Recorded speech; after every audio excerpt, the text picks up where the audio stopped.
નમસ્કાર વિદ્યાર્થી મિત્રો, ધોરણ 11માની અંદર આજે આપણે ચસ્ત્રો વિદ્યા હા પાઠ ભણવાનું છે, એટલે કે 4 વિદ્યા. હવે સંસ્કૃત સાહિત્યની અંદર જે વિદ્યા શબ્દ છે એટલે કે 4 વિદ્યા કેવા પ્રકારની, તો કે આપણે સંસ્કૃત સાહિત્યની અંદર 4 વેદ છે, ઋગ્વેદ, યજુર્વેદ, સામવેદ અને અથર્વવેદ. તો ઋગ્વેદની અંદર કાંઈ પણ હોય માહિતી દેવી દેવતાઓ વિશે, કોઈ ગ્રંથો વિશે તે હોય. યજુર્વેદની અંદર પણ આપણે જોઈએ, વાંચન કરીએ તો તેમાં શ્લોકો હોય છે, ભગવાનની સ્તુતિને લગતા હોય છે. એમ સામવેદની અંદર, અને જે અથર્વવેદ છે તેમાં વાર્તા હોય, કૃષિપાલન હોય, પશુપાલનને લગતી હોય, વેપાર વાણિજ્ય હોય. તો આ 4 વેદની અંદર જે અલગ અલગ ગ્રંથોની રચના થઈ છે તેમાંથી જે 4 વિદ્યાઓ છે એનું અહીંયા વિવરણ કરેલું છે. હવે પ્રસ્તાવના જોઈએ. સંસ્કૃતના પ્રાચીન સાહિત્યને જોતા જણાય છે કે ત્યાં ધર્મનીતિ કરનાર, વિચારણા કરનાર ગ્રંથો, શાસ્ત્રોને તેમ ધર્મશાસ્ત્ર અંતર્ગત અને રાજનીતિની વિચારણા કરનાર ગ્રંથો, શાસ્ત્રોને અર્થશાસ્ત્રની અંતર્ગત મૂકવામાં આવે છે. આ પ્રકારના અર્થશાસ્ત્રમાં અત્યારે સૌથી વધારે પ્રસિદ્ધ આચાર્ય ચાણક્ય દ્વારા વિરચિત કૌટિલ્ય અર્થશાસ્ત્ર છે. ઈસવીસન પૂર્વે લગભગ 300 વર્ષ પહેલાં રચાયેલા મનાતા આ રાજનીતિ શાસ્ત્રના ગ્રંથે પોતાની અનેક વિશેષતાઓને કારણે અર્થશાસ્ત્રના પર્યાયનું રૂપ લીધું છે. અત્યારે અર્થશાસ્ત્ર એમ કહેતા આ કૌટિલ્ય અર્થશાસ્ત્ર એમ સમજાય છે. પ્રસ્તુત પાઠ આ કૌટિલ્ય અર્થશાસ્ત્રના પ્રથમ અધિકરણમાંથી લેવામાં આવ્યો છે. આ પાઠ શેમાંથી લેવામાં આવ્યો છે? જે કૌટિલ્ય શાસ્ત્ર છે તેના અધિકરણ. આ ગ્રંથની વિશિષ્ટ શૈલી છે. આમાં અમુક બાબતની ચર્ચામાં પ્રથમ તો પૂર્વે આચાર્યના તે વિષયના મતિનો ઉલ્લેખ કરવામાં આવ્યો છે, અને છેલ્લે આચાર્ય કૌટિલ્ય પોતાના મતને રજૂ કરે છે. પ્રસ્તુત ગદ્યાંશમાં વિદ્યાઓની વિચારણા કરવામાં આવી છે. આ પ્રસંગે પ્રથમ માનવ, બ્રાહસ્પત્ય અને ઔશનસ એ 3 મતોની નોંધીને તે પછી કૌટિલ્યને પોતાનો મત રજૂ કર્યો છે. આ રીતે આ ગ્રંથમાં કૌટિલ્યની પૂર્વેના રાજનીતિ શાસ્ત્રના નિષ્ણાંતોના મત પણ સુરક્ષિત રહી શક્યા છે. રાજા પોતાની નૈસર્ગિક પ્રતિભાથી રાજકાર્યમાં સફળ થતો હોય છે, પણ જો તેને વધારે પ્રમાણમાં અને કાયમી ધોરણે સફળ થવું હોય તો તેણે વિદ્યાનો આશ્રય લેવો જોઈએ. આ વિદ્યાઓ કઈ કઈ છે અને તેમનો ક્યારે, કેવી રીતે અને શા માટે ઉપયોગ કરવાનો છે તેની સૂક્ષ્મ વિચારણા સૂત્રાત્મક રીતે અહીં થવા પામી છે. હવે આપણે જોઈએ પાઠની શરૂઆત. ત્રયી વાર્તા એટલે કે 3 વાર્તા, 3 વેદ, દંડ નીતિ. સૌપ્રથમ આપણે તેના શબ્દાર્થ જોઈ લઈએ, એટલે તમને થોડો ઘણો શબ્દાર્થનો પરિચય મળી ગયો હોય તો પાઠ સમજવાની મજા આવે. ત્રયી એટલે કે 3. ત્રયાણામ સમૂહ ત્રય એટલે કે 3 વેદ, જે ઋગ્વેદ, યજુર્વેદ અને સામવેદ. વાર્તા એટલે કે કૃષિ, પશુપાલન, વેપાર વાણિજ્ય વગેરેનું જ્ઞાન આપતી વિદ્યા. દંડ નીતિ એટલે કે કાંઈ પણ અપરાધીઓને દંડ સજા આપવાની નીતિ હોય તે દંડ નીતિ. માનવાહા એટલે કે મનુના જે શિષ્યો છે તેના મતનો સ્વીકાર કરનાર સૌ કોઈ. બ્રાહસ્પત્ય એટલે કે બૃહસ્પતિના જે શિષ્યો છે એ બૃહસ્પતિના મતનો સ્વીકાર કરનાર સૌ કોઈ હોય તે. ઔષ્ણસાહ એટલે કે ઉષ્ણસના શિષ્યો જે મતનો સ્વીકાર કરનાર હોય, એટલે કે આ બૃહસ્પતિ અને ઉષ્ણસ છે એ વિદ્વાનોના નામ છે. ચત્રસ્ત્ર એટલે કે 4. આન્વિષિક એટલે કે યોગ્ય પરીક્ષણ દ્વારા કરવામાં આવેલી વિદ્યાનું નિરીક્ષણ, એટલે કે વિદ્યા તર્ક કે હેતુ વિદ્યાથી થતું હોય તે. સાંખ્યમ એટલે કે પ્રકૃતિ પુરુષ વિવેચન દર્શાવતું, એટલે કે કોઈ પણ શાસ્ત્ર હોય એનું દર્શન કરાવનાર હોય એ સાંખ્ય શાસ્ત્ર છે. પછી અષ્ટયોગ હોય એટલે કે અષ્ટ અંગ ધરાવતું પતંજલિનું જે અષ્ટયોગ છે તે. ત્રયામ એટલે કે ત્રણેય વેદ. અર્થાન અર્થ એટલે કે અર્થ અને અનર્થ કૃષિ વગેરેમાં પ્રાપ્ત થતું હોય, જે ધન યોગ્ય અયોગ્ય હોય એનું ફળ કેવું છે તે. વાર્તાયામ એટલે કે વાર્તા નામની જે વિદ્યા છે તે વિદ્યા. નયા અપનયો એટલે કે ન્યાય અને અન્યાયની. દંડ નીત્યામ એટલે કે દંડ નીતિમાં દંડ નીતિની અંદર. બલાબલે એટલે કે સબળ અને નિર્બળ. એતાસામ એટલે કે આમનું. હેતુભિ એટલે કે ન્યાયથી અને તર્કથી.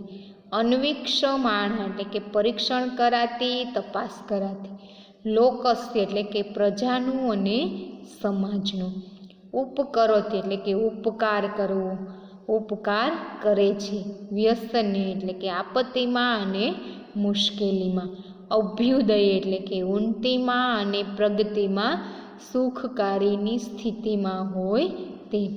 બુદ્ધિ એટલે કે નિર્ણયને અને વિચારને. અવસ્થાપ્યતિ એટલે કે સહજ રીતે સ્થાપિત કરે છે તે. પ્રજ્ઞા વાક્ય ક્રિયા વૈશલધ્યમ એટલે કે વિચાર વચન અને કર્મમાં રહેલી નિપુણતા અને કુશળતા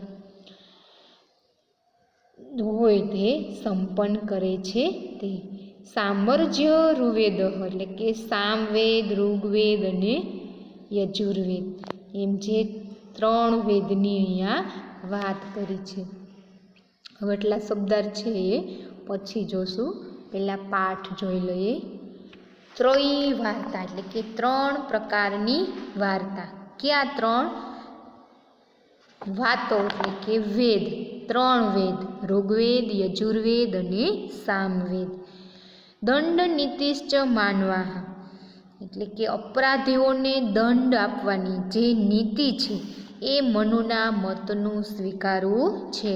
એટલે કે મનુનો મત છે એના મત પ્રકાર વાર્તા છે એ ત્રણ પ્રકારની છે, ઋગ્વેદ યજુર્વેદ અને સામવેદ. તે વાર્તાની અંદર કૃષિ પશુપાલન વેપાર વાણિજ્યનું જ્ઞાન આપતી વિદ્યા છે અને અપરાધીઓને દંડ આપવાનો જે મનુનો મત છે એ સ્વીકારે છે. વાર્તા દંડનીતિશ્ચ બ્રાહસ્પતિ. વાર્તા અને દંડનીતિ હોય એમ બૃહસ્પતિનો મત સ્વીકારનાર સૌ કોઈ કહે છે. વાર્તા અને દંડનીતિ હોય, જ્યાં વાર્તા અને દંડનીતિ હોય એવું બૃહસ્પતિનો મત હોય તેવું સૌ કોઈ કહે છે. દંડનીતિ રેખા દંડનીતિ જ વિદ્યા એટલે કે એક વિદ્યા છે એવું કોણ માને છે? ઓષ્ણશઃ એટલે કે દંડનીતિ છે એ જે એક વિદ્યા છે એમ દૈત્યગુરુ શુક્રાચાર્ય એટલે કે ઉષ્ણસના મતનો સ્વીકાર કરનાર સૌ કોઈ કહે છે. દંડનીતિ એ એક જ વિદ્યા છે એવું દૈત્યગુરુ શુક્રાચાર્ય ઉષ્ણસના મત સ્વીકારનારા સૌ કોઈ કહે છે. ચત્રસ્ર એવ વિદ્યા કૌટિલ્ય કહે છે. ઇતિ કૌટિલ્ય એટલે કે કૌટિલ્ય શું કહે છે? ચત્રસ્ર વિદ્યા એટલે કે જે વિદ્યા છે એ 4 પ્રકારની વિદ્યા છે એવું કૌટિલ્ય કહે છે. તા હ ચ આન્વિષિકી અને જે આન્વિષિકી છે, આન્વિષિકી એટલે કે યોગ્ય પરીક્ષણ દ્વારા કરવામાં આવતી વિદ્યા એટલે કે જે તર્ક વિદ્યા છે, હેતુ વિદ્યા છે. આન્વિષિક એટલે કે યોગ્ય પરીક્ષણ દ્વારા કરવામાં આવતી સત્ય દર્શન કરાવતી વિદ્યા. ત્રયી વાર્તા એટલે કે ત્રયી વાર્તા 3 વાર્તાની. દંડનીતિ અને દંડનીતિ જે સાંખ્ય યોગ લોકાયંત ચેતાન્ય આન્વિષિકી એટલે કે સાંખ્ય યોગ એટલે કે સત્યનું દર્શન કરાવનાર વિદ્યા, જે તર્ક વિદ્યા છે, હેતુ વિદ્યા છે તે સત્યનું દર્શન કરાવનાર જે વિદ્યા છે, સત્યનું દર્શન કરાવનાર. યોગે લોકાયંતમ એટલે કે યોગ દ્વારા, જે યોગની ત્રયી દંડનીતિ, સાંખ્ય યોગનું પરીક્ષણ, અષ્ટાંગ યોગનું, અને જે લોકાયંતમ ચેતા આન્વિશિકી એટલે કે પતંજલિનું એક દર્શન કરાવનારી જે આન્વિશિકી વિદ્યા છે. ધર્મ ધર્મત્રયા, ધર્મ અને અધર્મની, અર્થા અનર્થ, અને જે ધર્મ અને અધર્મની, કર્તવ્ય અને અકર્તવ્યની, એ ત્રણેય વેદમાં છે. વાર્તાયામ એ ત્રણેય વેદમાં છે. ધર્મ અને અધર્મની, અર્થ અને અનર્થની, કૃષિ દ્વારા જે પ્રાપ્ત થતું હોય. ન્યો અન્યાયો દંડનિશ્ચ એટલે ન્યાય અને અન્યાય, જે યોગ્ય અને અયોગ્ય હોય તેનું જે ફળ આપતી હોય તે વિદ્યા પણ દંડનીતિમાં ન્યાય અને અન્યાય વિશે પણ લખેલું છે. ફરીથી જોઈએ, વાર્તા છે એ ત્રણ વેદ છે, ત્રયી વેદ એટલે કે ત્રણ વેદ, ઋગ્વેદ, યજુર્વેદ અને સામવેદ. વાર્તા તો શેની? કૃષિ, પશુપાલન, વેપાર વાણિજ્ય વિશે જ્ઞાન આપતી જે વાર્તા છે, અને અપરાધીઓને દંડ આપવાની જે નીતિ છે એવું મનુના કહેવાનું છે. વાર્તા અને દંડ નીતિ એટલે કે વાર્તા અપરાધીઓને દંડ નીતિ આપવાની હોય એવું બૃહસ્પતિના મતનું સ્વીકારવું છે, અને જે દંડ આપવાની નીતિ હોય એ મનુના, અને વાર્તા અને દંડ નીતિ હોય એમ બૃહસ્પતિના મતનું સ્વીકારવાનું છે. દંડ નીતિ જ એક વિદ્યા છે. દંડ નીતિ રેકા વિદ્યા, દંડ નીતિ એક જ વિદ્યા છે એવું ઉષ્ણસના મતનું સ્વીકારવાનું છે. કૌટિલ્યના મતે વિદ્યા 4 પ્રકારની છે. જે આન્વિશિક એટલે કે જે યોગ્ય પરીક્ષણ દ્વારા કરવામાં આવતી વિદ્યા, અને જેમાં દંડ નીતિ અને જે 3 વેદોની વાત છે, સાંખ્ય યોગ છે, અને યોગ્ય પરીક્ષણ દ્વારા જે કરવામાં આવતી વિદ્યા છે, અને યોગનું પતંજલિનું જે એક દર્શનશાસ્ત્ર છે, ન્યાયશાસ્ત્ર છે, એ એક આન્વિશિકી છે. ધર્મ અને અધર્મનું, કર્તવ્ય અને અકર્તવ્યનું, એમ ત્રણેય વેદમાં છે. વાર્તા એમ ત્રણેય વેદમાં છે. અર્થ અને અનર્થ, કૃષિ દ્વારા પ્રાપ્ત થતું જે જ્ઞાન છે, જે કૃષિ દ્વારા જે પ્રાપ્ત થતું હોય તે જ્ઞાન છે. એટલે કે ન્યાય અને અન્યાય વિશે, દંડ નીતિમાં ન્યાય અને અન્યાય વિશેની વાત કરવામાં આવી છે. હવે અહીં તમારે ટૂંકમાં શબ્દ યાદ રાખવા હોય તો તમે એમ પણ લખી શકો કે 3 વેદ છે એમ દંડ નીતિઓને અપરાધ આપો એવું મનુના મત મુજબ કહ્યું છે. વાર્તા અને દંડ નીતિઓને અપરાધ આપો એ બૃહસ્પતિના માનવું છે એમ સૌ કોઈ કહે છે. દંડ નીતિ એ જ એક વિદ્યા છે એવું ઉષ્ણસના મત મુજબ છે. કૌટિલ્ય કહે છે કે વિદ્યા છે એ 4 પ્રકારની છે, અને યોગ્ય પરીક્ષણ દ્વારા કરવામાં આવેલી વિદ્યા અને જે દંડ નીતિ આપવાની છે, જે સાંખ્ય યોગ છે એટલે કે જે ન્યાય દ્વારા આપવામાં આવતું શાસ્ત્ર છે, જે યોગ અને પતંજલિ વિશેની વાર્તાઓ આપવામાં આવી છે, ધર્મ અને અધર્મ વિશે વાત કરવામાં આવી છે, ન્યાય અને અન્યાય, અર્થ અને અનર્થ વિશે જે બોધ આપવામાં આવ્યો છે, એ દંડ નીતિમાં ન્યાય અને અન્યાય વિશેની વાત કરી છે. ત્યાર પછી જોઈ બલાબલે ચેતાસા હેતુભી, બલાબલ એટલે કે સબળ અને જે નિર્બળ છે એ ન્યાય વડે, હેતુભી આન્વિક્ષણામાં એટલે કે ન્યાય વડે પરીક્ષણ કરાતી, આન્વિશિકી એટલે કે પરીક્ષણ કરાતી વિદ્યા તે આન્વિશિકી. સબળ અને નિર્બળ એમનું ન્યાય વડે જે પરીક્ષણ કરાતી વિદ્યા છે એ આન્વિશિકી છે. ન્યાય સબળ અને નિર્બળ એમનું ન્યાય વડે જે પરીક્ષણ કરાતું હોય એ આન્વીષિકી વિદ્યા છે. આન્વીષિકો લોક ઉપકરોસ્થી, આન્વીષિકીમાં લોક ઉપકરોથી એટલે કે લોકો પર ઉપકાર કરે છે. વ્યસને અભ્યુદય, વ્યસને એટલે કે જે આપત્તિમાં અને ઉન્નતિમાં જે નિર્ણયને વિચારવાની અને સહજ રીતે તે સ્થાપિત કરે છે. બુદ્ધિમાં અસ્થાપયતી એટલે કે વ્યસને અભ્યુદય એટલે કે આપત્તિમાં અને ઉન્નતિમાં જે નિર્ણય લેવાની શક્તિ આપે છે. પ્રજ્ઞા વાક્ય ક્રિયા વૈશરધ્યમ ચ કરોતી, પ્રજ્ઞા વાક્ય એટલે કે વિચાર વચન અને કર્મમાં રહેલી નિપુણતાને સંપન્ન કરે છે.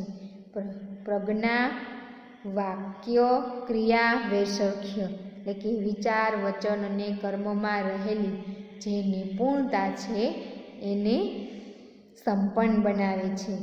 સબળ અને નિર્બળ એમનું ન્યાય કરાવે વડે પરીક્ષણ કરાતી વિદ્યા છે. સબળ અને નિર્બળ એમનું ન્યાય વડે પરીક્ષણ કરાતી વિદ્યા છે. જે આન્વીષિકી વિદ્યા છે એ લોકો પર ઉપકાર કરે છે એટલે કે આપત્તિમાં અને ઉન્નતિમાં તે વિચાર કરવાની બુદ્ધિને સ્થિર કરે છે એટલે કે સહજ રીતે સ્થાપિત કરે છે.